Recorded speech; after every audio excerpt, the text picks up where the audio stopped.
Hello, everybody. Thank you for tuning in. I'm so happy today to be joined by my guest, Laurie Kaye, who has a new book that's going to be coming out sometime in 2023, which we'll get to, near the end, and you can still get it, I believe, in another form earlier than that. It's called Confessions of a Rock and Roll Name Dropper: My Life Leading Up to John Lennon's Last Interview. And I see you got the poster for it right back there. That's what the cover looks like. And I'm so happy to have you here. Thank you for coming on, Laurie. Well, thank you for having me. All right. Okay, so starting out in your story, the book, of course, goes from early on, and then how you wound up getting your career, and then ultimately getting to talk to not only John Lennon, but also Paul McCartney, George Harrison, Beatles producer George Martin, and others. But yeah, it goes through a whole bunch of stuff before that as well. Why don't you start us off by telling us a little about your early life, like how you got interested in music and in particular rock and roll music? Well, I was growing up I'm a SoCal gal. I was growing up in Los Angeles, and we had some great top 40 AM radio stations, KRLA, KHJ, my two favorites.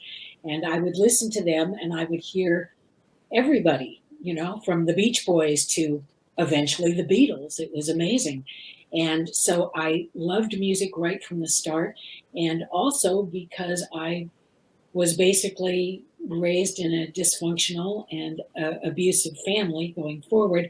Um, I liked any kind of thing I could have that would take me away from reality. So the idea of having a transistor radio with earplugs in my ears, like I saw older girls do even when I was a toddler, um, was amazing to me and made me think that's what I need to do. I need to concentrate on music and radio as opposed to what's going on in my life that I have issues with. So, from a very early age, I managed to get a transistor radio from my grandparents, who I was partially raised by. And not only did I walk around with it and sit around with it, but every night in bed, I listened to it all night with earplugs in my ears, and it was amazing. It it gave me, as I like to call it, my radio life. That's exactly what it was. And even though I didn't know it was going to be a career eventually, I did know that it was a major part of how I was growing. Okay. Well, of course, starting out in your career, it wasn't just radio, though, right? You eventually branched off into TV, and you did some other things as well. Am I right? Radio was that the start? That was pretty much the start, and I got into TV production, music video production, um, then print as well, then back to TV production, which I pretty much stayed with. So radio was actually one of the shortest parts of my career, but definitely one of the most meaningful. And as I like to say, my life story is a true tale of rock radio redemption. Yeah. Well, I like the way you put that. Well, how did it come to be after some time that you managed to speak with first George Harrison, who was first of the Beatle entourage? Well, to start at the very beginning takes me back to when I was a senior in high school. And I, once again, was still very much interested in listening to radio as many hours a day as I could. And I did a lot of calling into my favorite station at the time, which was KMET FM, and trying to win everything that I could. And I won a copy of the Rolling Stones' Exile on Main Street, which was very exciting. And then just a short while later, months after the release, the Rolling Stones were going to be doing their Nicaragua benefit concert here in LA at the Forum, the fabulous Forum, as they called it back then. And so Surprisingly, I was given an opportunity to win tickets to that because I'd already won my copy of Exile on Main Street. So the day that they were going to be announcing the winners and pulling them out of the hat or whatever, out of the hundreds, maybe thousands of people that were eligible, um, I was listening with a friend of mine who was going to be my date if I did win, and sure enough, they called my name. I was It was unbelievable. I could not believe that I was so lucky.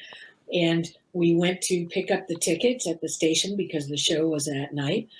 And the disc jockey, who was on the air at the time, B. Mitchell Reed, who was absolutely one of my favorites at the station, said, "Oh, come on, be on the air." So I wasn't just picking up the tickets, I was going into his booth with him. And he asked me my name, how old I was, that sort of thing. And when I started talking, he said, "Wow, with a voice like yours, you need to be on the radio." Bingo. Yes. So even if I didn't know for sure, it gave me a direction to go in life. And so when the time came and I was a journalism student at UC Berkeley, after getting back from, I went to go live in Bali for a while so I could study Balinese dance. And I came back and I became a journalism major at UC Berkeley. And it just dawned on me, I don't really want to do print journalism. I want to do radio journalism. I could be a newscaster. Mhm. So I ended up very luckily getting an internship with a station in San Francisco, KFRC AM radio, which was an amazing station. I mean, Billboard had been calling it the number one top 40 station for the past about 5 years at that point. And from the minute I walked in the station, it was like, this is where I belong. This is where I want to be. And sure enough, after my internship, I did end up dropping out of college because I ended up getting a job offer to be their news editor. And because it was such a major station, I couldn't go on the air right away. I had to end up going to other cities to go on the air first. But I did get called back to KFRC eventually and did go on the air. So that was exciting. But while I was there as a news editor, the most amazing thing was I ended up doing a favor for the music director, Dave Sholin, an amazing radio executive, eventually on RKO, and as well as on the air at KFRC. And Dave said to me, "So, Laurie, you're from LA. Can you do me a favor?" And I said, "Sure, what?" He said, "Can you go, when next time you go back home, can you go to KHJ? They have a box of tapes that have been sitting in storage there that I really think would be a great idea to have here." And I said, "Sure, okay." So I went the very next weekend to KHJ, which, like I said, was an amazing station that I listened to all the time in my childhood. So it was thrilling for me. And then to see this box that had old Beatles interviews from the 60s was, oh my God, these are interviews I heard as a kid. This is great. And I took them back to San Francisco and I gave them to Dave and I asked him, "So what's going on here? Are we doing something with these interviews?" And he said, "Yes, I'm hoping that we can do a special for RKO." And he'd been approached for that. So it was very exciting. And he asked my news director, a woman named Jo Interrante, who was amazing. And I'd been learning everything that I was doing from, including my unique writing style and voice, and how to bring music into news stories, that sort of thing. And he asked Jo Interrante if she would be ready to write the special, and she said, "No, honestly, I'm too busy running the news department, and I have kids to raise." And she said, "But you should ask Laurie. Laurie can do it." And I almost fainted. I was so excited. I mean, I was still a kid. I was barely 21. Yeah. And Dave said, "Okay, Laurie, let's do it." And that's what happened. I ended up writing. excuse me, and co-producing the special RKO Presents the Beatles, which originally was a 14-hour special. Yeah, and I believe you've said that although you love the Beatles, you were not didn't consider yourself an expert by No, any means. but what I did in order to, this is the original, one of the original tapes from the 14-hour Beatles special. Wow. It was a reel to reel back in the day. And what I did was I just made a point of reading every book about the Beatles that I could. And there weren't the thousands of them that there are now. There was, like a couple of shelves full Right. in the book. So I read Sure. them, and I still wasn't an expert, but I was a news person, so I could research and I could write from it. And I ended up getting a good response in terms of my demo writing.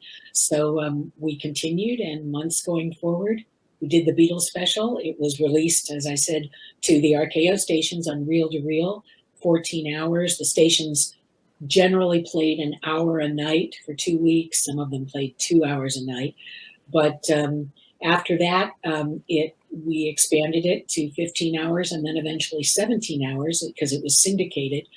And the name was changed to the name that I wanted to use in the first place, which I came up with, called The Beatles from Liverpool to Legend.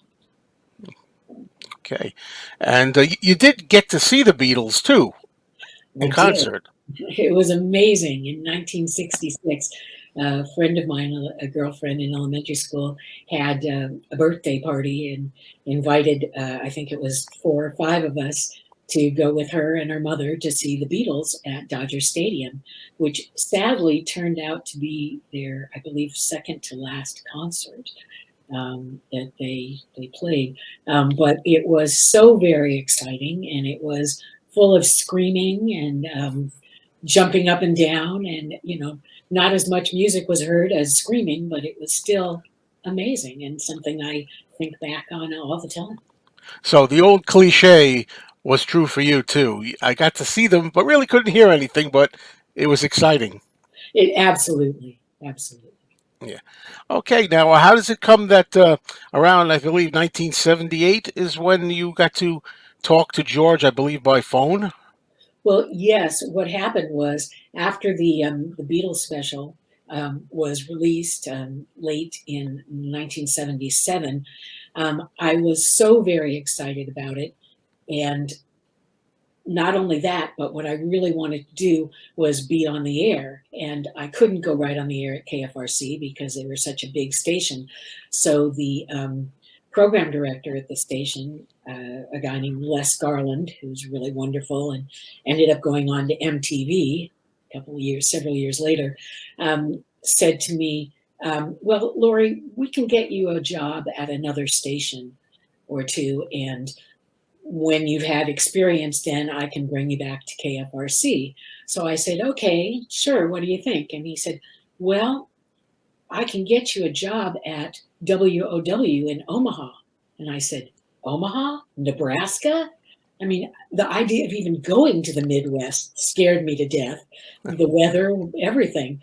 But it was an amazing station, 50,000 watts, and it had been Johnny Carson's last radio gig before going on the air on television, the Tonight Show. So I took the job. I went to Omaha, and Les had told me that I'd probably need to be there about 6 months, and I thought I can do that. But maybe 4 or 5 weeks later, I got another job offer from King AM in Seattle, Washington, based on my ability, my newscasts on WOW in Omaha. So I took the job in Washington, and it was incredibly exciting. I mean, it was already 78, and I was very happy there. And also, while I was there, I was able to do freelance for RKO and work with my KFRC team of Dave Sholin and Ron Hummel, our engineer producer. And so what happened is we decided at the time, that was when we started expanding the Beatles special. And one of the things we wanted to do also was interviews that we could, and I had done already a lot of them with people who worked with the Beatles in London and Liverpool, but I hadn't interviewed any of the Beatles yet. So that, plus the fact that for RKO, I had started to write their top 100 of the 70s special, which was going to air in, early 1980. So what amazingly happened was, among all the other special interviews that I was doing for that special, that I was able to come up with a George Harrison interview, which was also on the phone. It was a phoner Right. because I wasn't there in person at the time, Right. and that was for both the Beatles special and the top 100 of the 70s. So it was amazing. I loved talking to George. He'd been such an idol of mine. Yeah, and at the time he was working on the get ready for the George Harrison self-titled album that would come out the following year, '79. Do you have anything you could share? Any memories of what George had said, or something that sticks in your mind? Well, he told me that he was working on mastering that album, and one of the first questions I asked is, "Well, George, what are you going to call the album?" And he kind of laughed and said, "Well, what people do is they tend to go into the record stores and say, 'Can I have the new George Harrison album?' So I'm just going to call it George Harrison." And I laughed too. I thought that was great. And it made a lot of sense because he'd been taking more time to release albums. He wasn't doing them nearly as quickly as he had been, obviously, with the Beatles, but Mhm. also in his first solo year. So it was great to hear that. And he also, when I asked him, what does the album sound like? What's in it?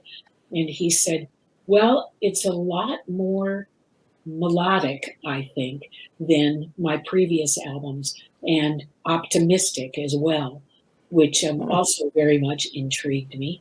Mhm. And then he also told me that one of the songs in it was one that he'd written to be on the Beatles' White Album that never was, but he was just looking through some old boxes of his or something, and had come up on a demo that he'd done back then, and that's where the song was. And he listened to it, and he thought to himself, "Wow, I'm so glad I didn't do it for the White Album because I want to do it now." And he did.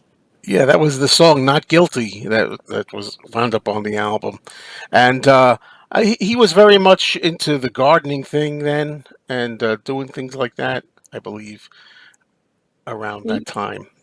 he was. It was fun because he had just recently gotten married after having his son Danny um, several months before, and so when I asked him about touring as well, he said, "No, I'm basically more interested in raising my baby boy." And I said, "Oh, okay, well that makes sense." And of course, a couple years later, John Lennon would say that, and Yeah. to a certain extent, Paul McCartney also seemed to believe that. And then I asked George, I said, "So what was more exciting for you as an artist? Was it doing everything with the Beatles, or coming out as a solo artist?" And that's when he laughed once again and said, "Gardening, flower gardening. Yeah, We're coming, So yeah, that was more of George's great sense of humor. yeah. That's great.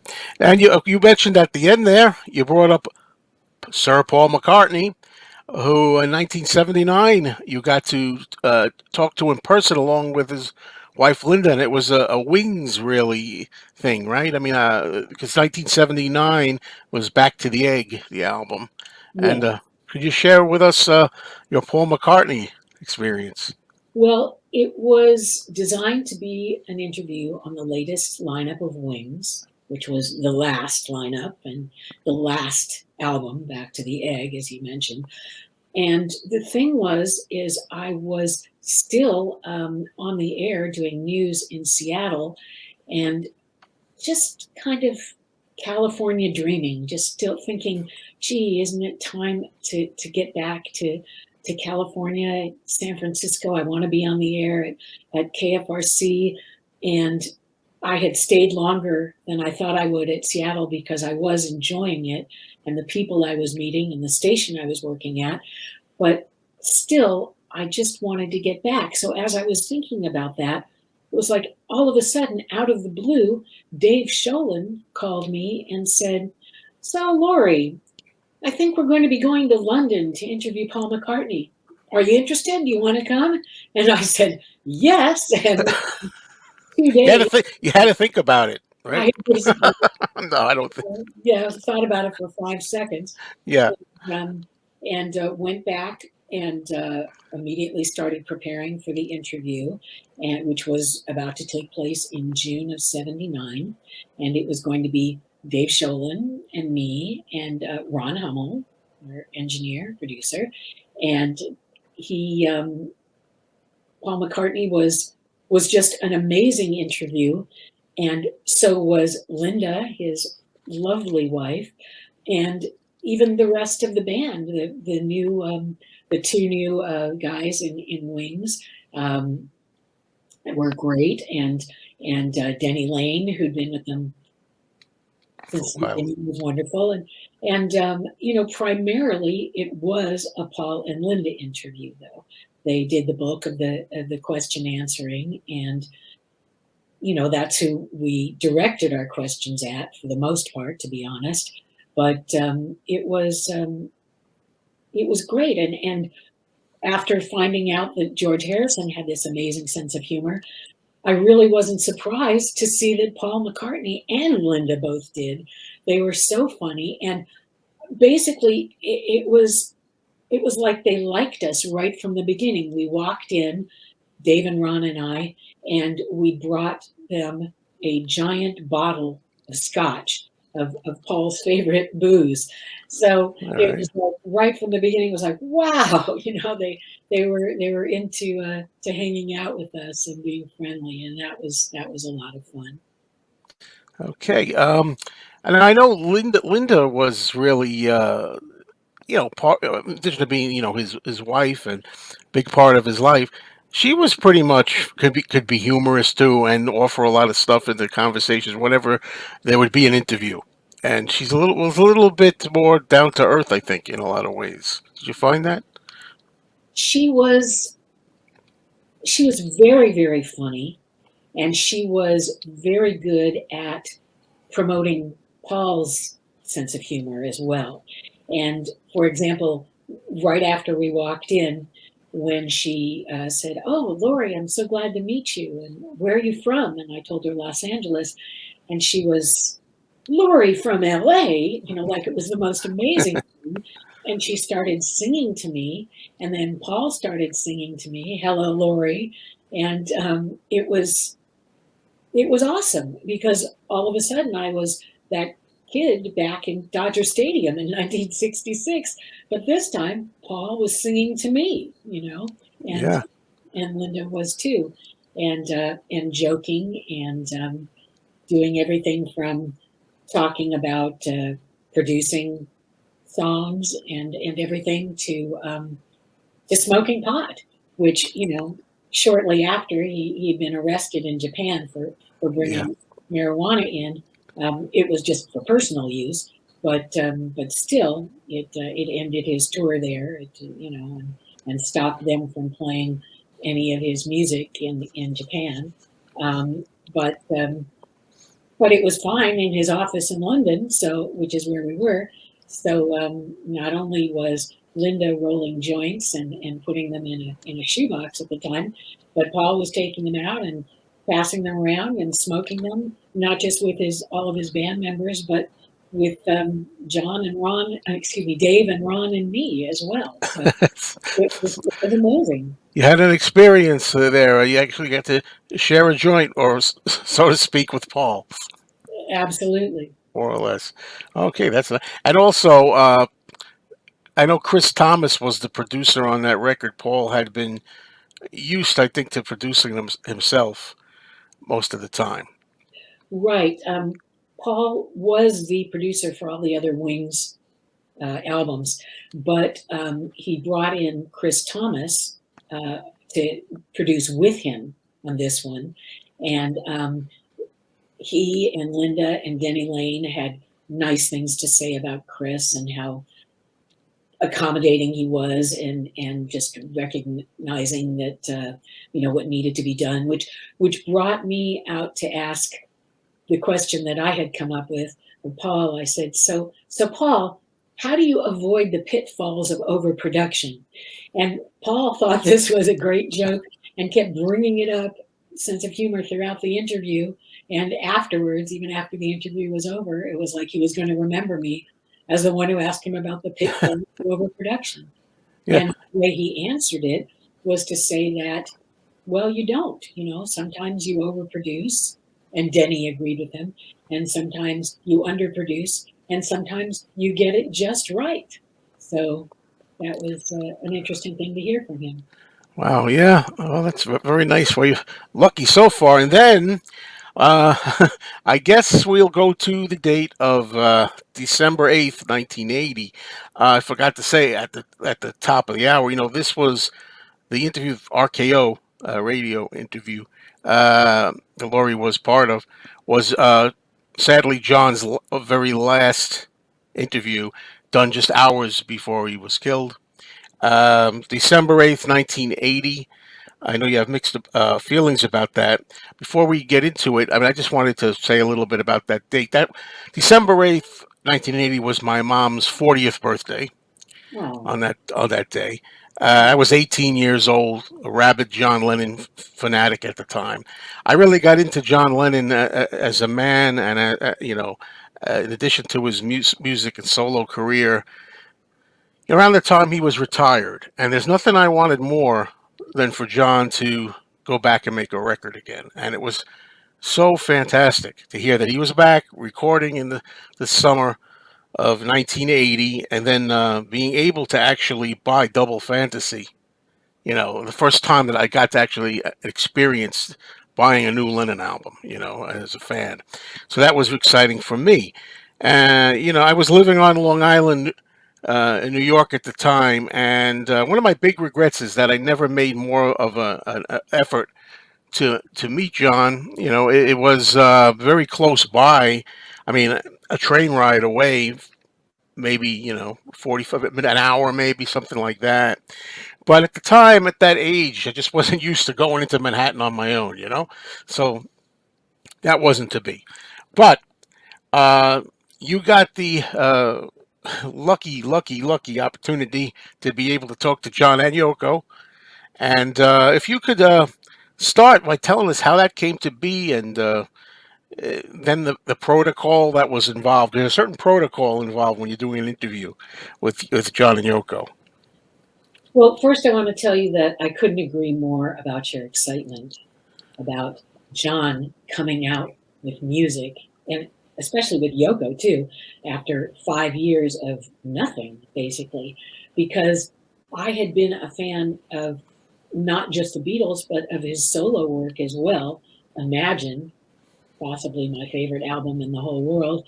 And I loved his rock and roll album where he covered all of his rockabilly and 50s favorites, and that was amazing. And I used them actually in my first news special that I did back at KFRC back in the day. And all of this, of course, is in my book, as well as um, tons of quotes from not just George Harrison interview and Paul McCartney interview, but John Lennon and Yoko Ono interview as well. And the way it came about was just so very surprising. I had already left KFRC San Francisco, having been a newscaster there for a while. And I'd gone because I decided that I wanted to do rock and roll specials full time. And I'd gotten a job offer from a company in LA that was very well known for their history of rock and roll special, Drake Chenault. And they wanted me to do a new special there for them. And so I took the job and moved back to LA and became a SoCal gal once again. And while I was there, I was able to do freelance as well for RKO. I made sure that was in my contract with the other company. And sure enough, I did a lot of interviews while I was there. But then again, I got that call from Dave Sholin saying, well, Laurie, guess what? It looks like RKO Network is going to be the radio interview for the release of Double Fantasy. And Double Fantasy was just about to come out. And I believe he did an interview with the station in New York before it was released. But that was just one station. This was going to be a network special interview and the only one in the United States. And so it was just so exciting, the idea not just of going to New York to meet up with John and Yoko, but of hearing their album, Double Fantasy, which I got, I think, almost the next day from the record company, and listened to it and fell in love with so many of the songs, both John's and Yoko's. And I just couldn't wait for the interview. And the hard thing was, since I did have a full-time job, when were we going to do the interview? I had to make sure and have everything scheduled so I could make it. So what we found out next was that Yoko was working with her personal astrologer and wanted to have that astrologer or his assistant ask us things like our birthdays, when we were born, time we were born, so they could determine when would be the best day and if we were the right people to do the interview. So even though to this day, Dave Sholin, Ron Hummel, and the record company exec Bert Keane of Geffen and Warner Brothers Records, they don't remember talking to the astrologer's assistant. I do, and told them everything, and then found out afterwards, well, okay, it looks like Monday, December 8th, 1980 would be the best day to do the interview. And that was causing a bit of change for John and Yoko because they were planning to go out to the West Coast at that point in Hawaii and weren't going to be back for a couple of weeks. But they changed their plans, and the interview was set up for Monday, December 8th, 1980, which is very sad when you think about it. But that's the date that was approved by, not just approved, that was come up with by the astrologer. I'm glad that we're able to get this because I think it's a very important last word, final record of John's mood and state of mind at the time, which was very positive, very uplifting. I mean, that's one thing before we go into it that sticks out in my mind because the first time I remember hearing the interview, and I could be wrong, but I think I finally made my way to that area around the time of the vigil for John. There was a vigil in Central Park, and that might have been I think it was the 14th of December around there. But I remember the RKO interview was on the radio. Well, segments of it, and it was so amazing to hear him so vital, excited, happy to be alive, looking forward to the 1980s and that kind of thing. And that's it was kind of like the contrast of the tragedy. That's what was so unfortunate about it. But that's the first time that I remember hearing it. So can you tell us a little bit about it? I'm sure you can tell us a lot about it. What it was like to actually be in the room at first with John and Yoko, and I understand Yoko first. You got to talk to.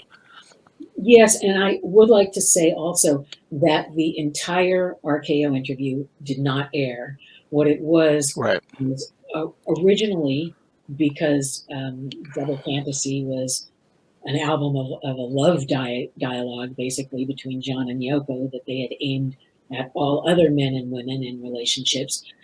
We were going to do a special from the interview to air on Valentine's Day in 1981, February 14th. But obviously, with the tragedy happening, the interview needed to air beforehand. So immediately afterwards, I started writing it and named it John Lennon, The Man, the Memory. And it aired, the RKO special, John Lennon, The Man, the Memory, aired on December 14th. That's what I'm remembering. Yeah, Yeah, I remember. Very surreal. It was surreal. Under the circumstances, wonderful but surreal. Yeah, yeah. But it did feature quite a bit of the interview, which was yeah. good that we were able to do that. It was a 3-hour special. And the most amazing thing was leading up to the interview because we were told by Bert Keane, the Geffen and Warner Brothers record exec, that the interview needed to focus on double fantasy, what John and Yoko were doing now and the future, but not the past, not the Beatles. This wasn't an interview about that. This was about their release. So I understood that. I was a little disappointed hearing that, but still, whatever I had to do to interview John and Yoko, with Dave, it was amazing. Mhm. So on the flight going to New York with the guys, with Dave and Ron and Bert, I started coming up with the best questions that I could, making lists of questions. And I also started reading the Playboy interview that John had done that had just come out. And the author of that apparently was asking John about the past and the Beatles, which seemed to piss John off because he got kind of cranky, crabby in that interview. So that made me even more determined not to have that happen when we Mhm. interviewed him. And so the funny thing was, we started talking, and John himself brought up Paul, and John himself brought up the Beatles days and Beatles songs, and so it was pretty amazing. But the way the interview started out was that we got to the office at the Dakota of their assistants, who said, "Oh well, John and Yoko are upstairs in the apartment right now doing the photo session with Annie Leibovitz for Rolling Stone," which of course led to the most amazing photos of John and Yoko Right. ever, I think anyway. And the only problem was that it kind of frightened me a little bit because I myself had had a very bad personal experience with Annie Leibovitz. And I thought, oh God, please don't let her come down here when we're here. And thankfully she didn't, so that never happened. And then we were brought into Yoko's, primarily Yoko's office because she did all the work for her and John's company. And we were setting up there, and Ron was setting up the tape, and we were sort of looking around, figuring out where to sit, all that sort of thing. And then Yoko came down and said, "Oh, John's going to be a little while." Annie Leibovitz wanted to do some solo photos with him too. And I said, "Oh, that's fine." And I got along right away with Yoko. I was so very excited because I was just so impressed with her for so many years. And I had several years before, when I was in Berkeley, bought a copy of her book, Grapefruit, and read it and looked at her artwork. And I was just, I was amazed. I mean, I wasn't really understanding of conceptual art or even of her early music, to be honest. It was a bit outside of my top 40 AM radio range at the Mhm. time, but it was still so very exciting to learn from her and to see what she had done. And so one of the things I did was I brought my copy of Grapefruit with me to the interview. And when I showed it to Yoko, she gasped. And then later, when John came in, he saw it. he was amazed too, because he had written the introduction Introduction. to the book, and that was very exciting for him to see it, because he said they hadn't seen a copy for years and years. And here I had my copy. Would you like to see it? Sure. I have the. We're ready to go. Okay. Here's the copy that I showed John and Yoko, that I'd had for several years, and told them I couldn't believe that just a few years later I would be sitting with the author of the book and the introduction. And then Yeah.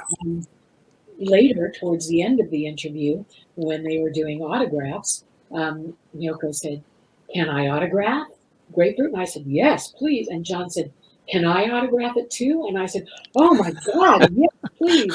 You had to ask. They Yeah. did. There it is. Oh, it's beautiful. John with his cartoon too of the Yeah. human. And so this has been no doubt my most prized possession for Oh, years sure. since. That's wonderful. Yeah. Um, what what did you observe? Well, when John finally came in, first I should ask, what did you feel when he first came in? I mean, you're first seeing John Lennon. Well, first of all, Yoko and I were talking before the interview started, and then when it started, I asked her about the songs, how they were written, Oh, okay. and she was telling us all about it was the dialogue.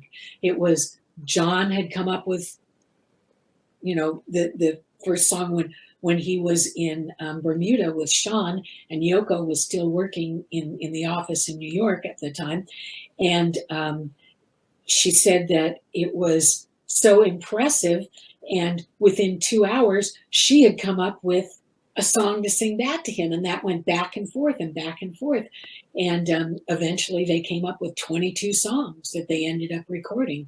Not all ended up on Double Fantasy, but obviously for the next album as well. Mm. But she said it was so exciting because it proved to her that this dialogue between men and women was exactly what needed to happen. And John said pretty much the same thing afterwards. But when, after about half an hour went by, being alone, the interview, us with Yoko, all of a sudden the door to the office started to open, and just very slightly. And I looked, and the first thing I saw was John's nose sticking through the door and his very well known little round John Lennon glasses. So, me being basically a smartass, even back then, I said under my breath, "Can't you see we're doing an interview?" Just started laughing, Yeah. and and said, "Oh, I'm sorry to interrupt." And it was very funny. And he immediately came in and sat down, and he didn't just sit anywhere. He sat on the love seat right next to me, where I was sitting by myself. And all I could think about was, oh my God, I'm sitting on a love seat next to John Lennon. Whoever would have thought, especially after all these years of him not, doing any music and doing any interviews like this? This was just amazing. So it basically pointed me in the right direction and showed me that the interview was going to be fun and wonderful and amazing. And it was, because I've never felt so validated in my life. Never before, never since. As when John Lennon would look at me after I asked him a question that he really liked and said, "Yes, love," Uh, or yeah. when I came up with something else in response to an answer he gave, and he would say, "Exactly," or something like that. Wow.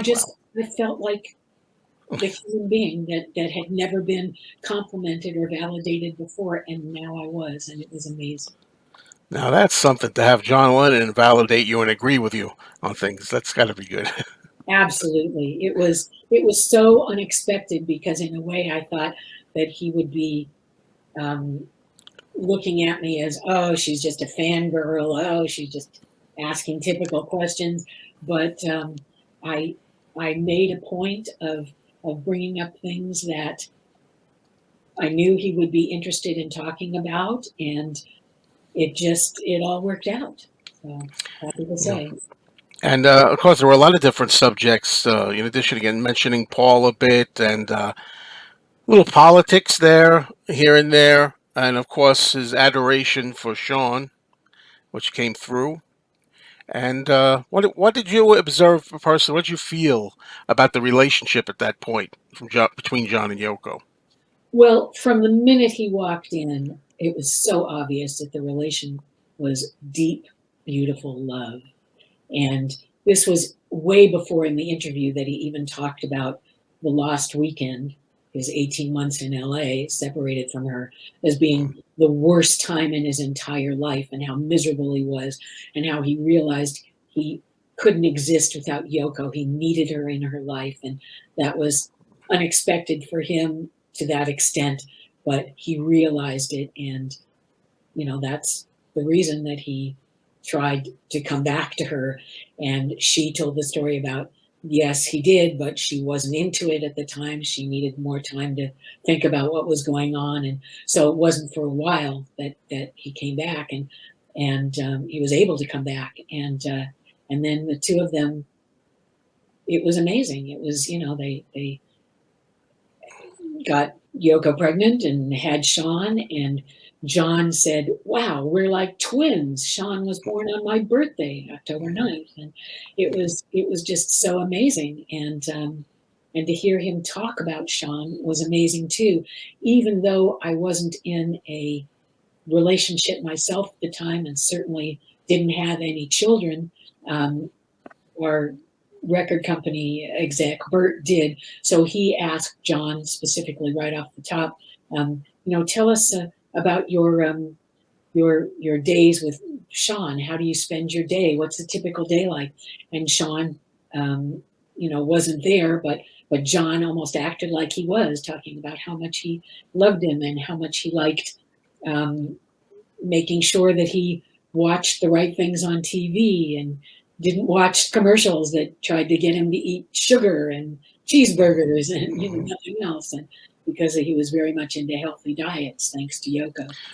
Yeah, and all that stuff came across too about his kind of regrets about what happened with his first son Julian, and how he seemed like a much better father, having grown more, matured more, and learned more. Came across very strong in that interview too. Yes. He was very proud of being, as he called it, a house husband. And that's Yeah. how he described himself. And even though Yoko said he still got a lot of criticism, even after Double Fantasy came out, when he said that to people, that, he was a house husband, um, John didn't care. He was excited about his time spending it raising Sean and being with Yoko. And it was important to him. And the funny thing was, he spent so much time talking about raising Sean that all I could think about was, okay, guys, I think it's time. We need to get into music here. And before I could even say anything, John said, "Hey, are we talking about raising children, or are we talking about records, making Yeah. records?" Yeah. And I laughed, and I said, "Yes, exactly. I want to know, what inspired you to make music again all of a sudden after nearly 5 years of not doing it." And I said, "Were you possessed? What was that? What happened? All of a sudden, music possessed you?" And he just started laughing and said, "Yes, love, I was possessed by the rock and roll devil." And that was one of the first validating things that John said to me, because being called love by John Lennon was just amazing and made Yeah. my day. Yeah. I wouldn't even mind being called love by John Lennon. That'd be fine by me. I, you know. So, um, okay. Well, since that interview was done, I mean, as you said, it wasn't all aired, not all of it, and I had heard over the years, snippets here, there, different places. Now I think there's somewhere where you can hear the whole thing, and at the end of this, it's kind of after the interview's over, this tape that I heard. What really is amazing to me is John talking about after the interview was over. you know, autographs and how he likes autographs as well, getting autographs and signing. And sometimes the pen doesn't write on the album. And I've heard stuff like that at the end of the tape. Yeah, And the tape ran for a little bit, and it was actually turned off before he even finished talking about that. But what prompted that was, as we were getting autographs, the ballpoint pens and markers that we were using just weren't working. So mm, unfortunately, my copy of Double Fantasy, the autographs that they both gave, John and Yoko, to me, faded over the years. It just uh, never really came out. But fortunately, the autographs on Grapefruit were fine. But yeah, what prompted that was after John did his autograph on Grapefruit, and I thanked him for it. He said, "Oh, you're welcome. It's just that's something that I do because I like getting autographs from people right. when they write books." And so what I said to him was, "Well, then when I write my book," and this was 42 years ago now, and uh, and all I could think about was how cool it would be to get John Lennon an autographed copy of a book that I would end up writing because I was sure that I would.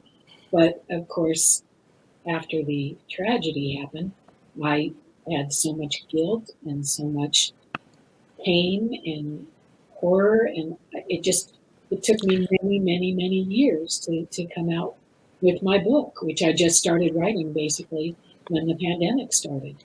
So finally, Yeah, I had heard you talking about what you said you felt guilt, and I understand it's such a crazy thing that happened, how you could feel, something like that. You stepped out after the interview was over, out of the Dakota, right? And then, uh, you know, you said about feeling guilt. Could you explain a little bit about that? I personally, I can't feel what you felt. I can't judge. We all want to say, please, Laurie, don't feel guilty because there's nothing you could have done, but that's easy to say. well, there are multiple reasons why I felt guilt for 42 years. I still do, not as much as I originally did, but the whole thing with the astrologer asking our birthdays and time of birth, what if I'd been born on a different day? What if it wasn't me there? What if it was somebody else? Would the date for the interview have been different? Would John still be alive? That was something that I automatically thought of at first. And then also, when we came out of the interview, um, there were several more people hanging out outside the Dakota that had been there when we first walked in, and one of them was a freak, obviously a The, pest the who kept. vermin. Yeah, I won't say his name. No. Never do. Who kept saying, "Did you talk to him? Did you get his autograph? Did you talk to him? Did you get his autograph?" Over and over and over.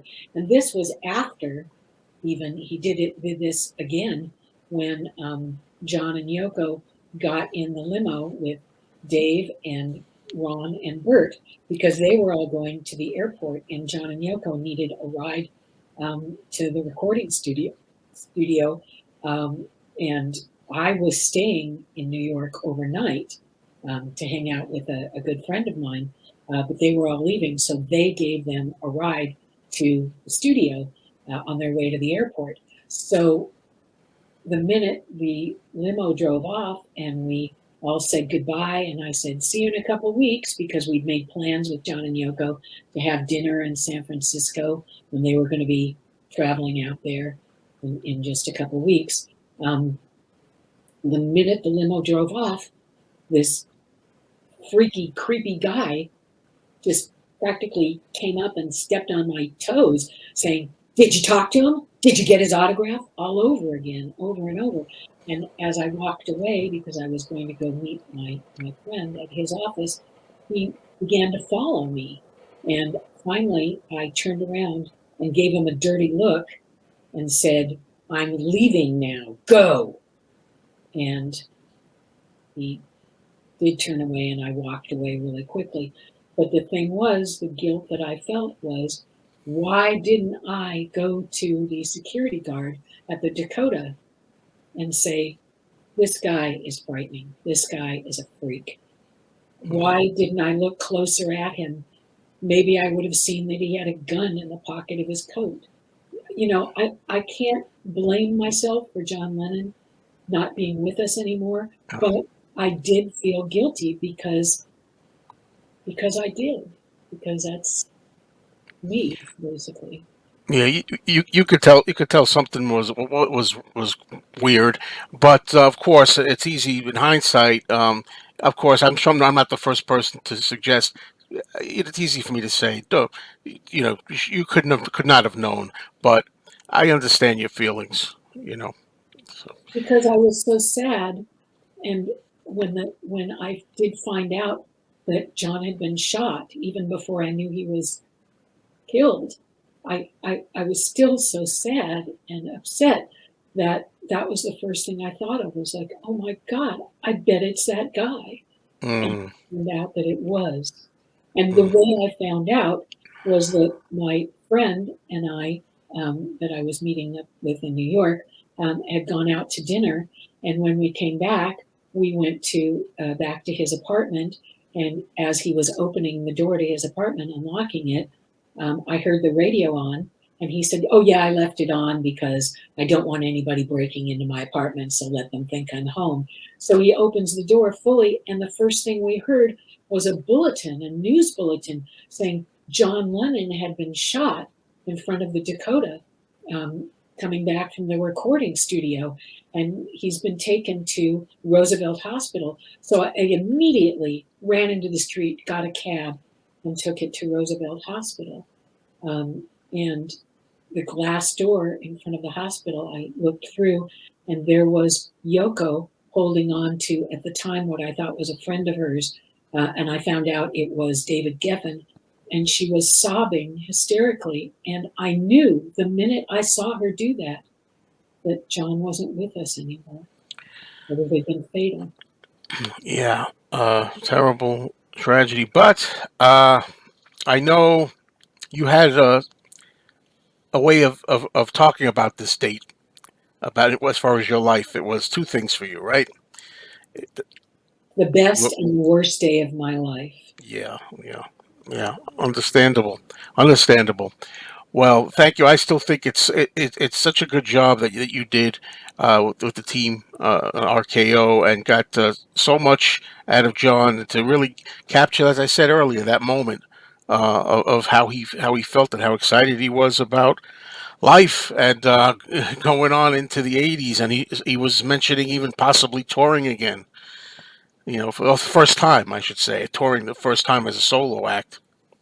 Well, Really. he actually was sounding like Paul McCartney when he talked about that, because Paul was saying about how when he first toured with Linda, wanted to tour with her, even though that he didn't get a good reaction, um, all he could think about was, why would I want to go on tour without my best friend, the love of my life, my wife? And John pretty much had the same attitude. It's like, why would I want to go on tour without Yoko? And Mm, the session musicians that had played on Double Fantasy said to him, gee, this is so much fun. We should go out and we should play live. And all John could think about was, if we can have a good time and I can do it with Yoko, and yes, then that's something that I would consider. But he mm, still wanted to release other albums first, so he didn't just have to um, not just only have Double Fantasy to sing from, but also he didn't want to have to do any Beatles songs. He came out with that. He mm. was very specific about that. And he actually started singing Yesterday, much like Paul McCartney, during the interview, just saying, I don't want to be singing that live. I don't want to be doing that. I want to be doing songs with John and Yoko. Sure, that's understandable, especially at that point in his life. Oh, so Laurie, after 1980, I mean, I know the other things earlier you had talked about that you were involved in. Could you just give us, an account of what you did after that interview with John?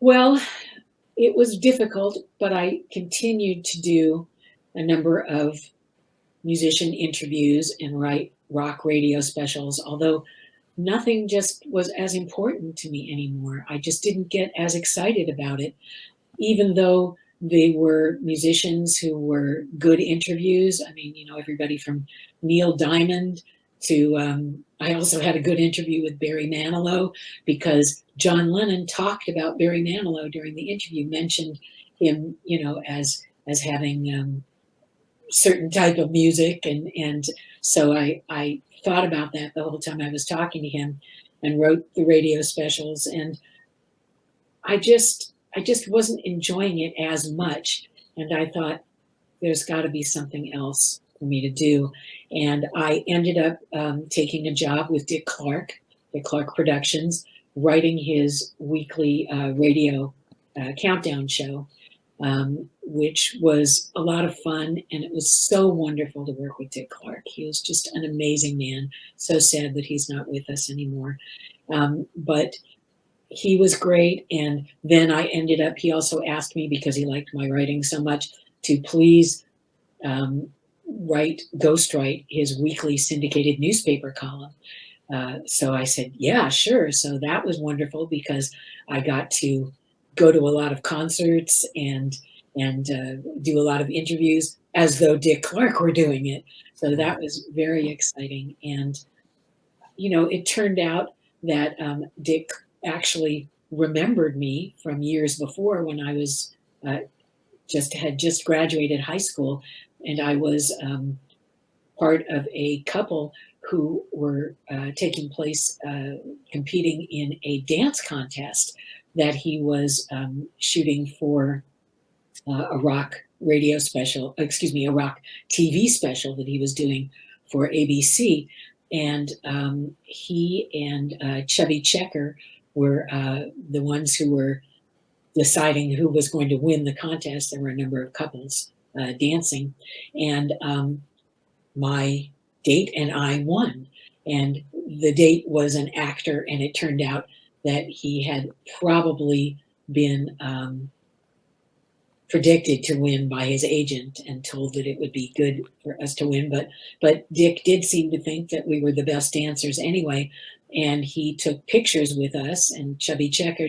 And when I first met Dick, when I first got the job, he looked at me, said I looked familiar, turned around, went to his file cabinet, took out the picture, and there it was. I'd never seen it before, because it was just for this special, and I was amazed. And so I really enjoyed my next couple of years working with Dick Clark.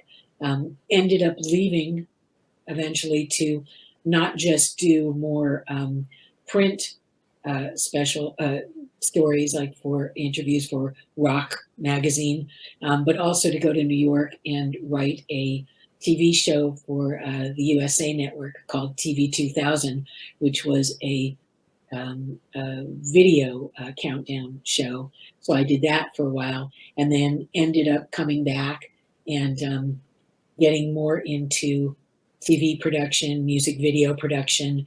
And the very first actual production that I did, in terms of coordinating and co-producing, was actually a music video, Lou Reed and Sam Moore, Soul Man, which was the title song from the movie that was about to be released, Soul Man. So that was incredibly exciting too, because I was a huge Lou Reed fan, and had always been a fan of Sam and Dave. So got to be in the recording studio with them, and work with a number of other musicians for that. And then it just all sort of worked up from there. Everything from TV promos to I did music video magazines for BMG years later. One called Metalhead, that was all hard rock, heavy metal. One called Country Music Video Magazine, that was a lot of shoots in Nashville and that sort of thing. So it just sort of went forward. Okay, well, Laurie, thank you so much. I've really enjoyed our time together.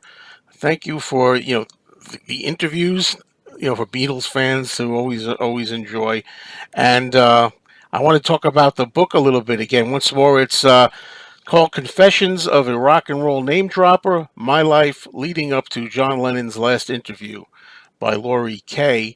Now, the book is supposed to come out December of 2023 itself, correct? The book? Yes, my publishers feel that it should come out the anniversary. It will be I the see. 43rd anniversary, I and see. I understand. Right. And was there, I thought I'd heard in one place that there was another version you could get before that, There uh, will be an ebook version coming ebook. before Yeah, that. I'm all for the physical book, so I'll be getting the physical book, and you're always welcome to come back as it gets closer and talk again. And I'd love to have a signed copy by you at some point. Absolutely. Thank you. And also, I should mention that my publisher, Fayetteville Mafia Press .com, has a advanced listing, and maybe you can even show the link that people can go to check it out, see what it's about, find out more about me if they care to, and if they want, they can pre-order the book as well. So that's a possibility too. Okay, thank you so much, Laurie, and it's been so much fun and so interesting for me. And I also want to wish you happy holidays this time of year. Thank you. You too. All the best. Take care.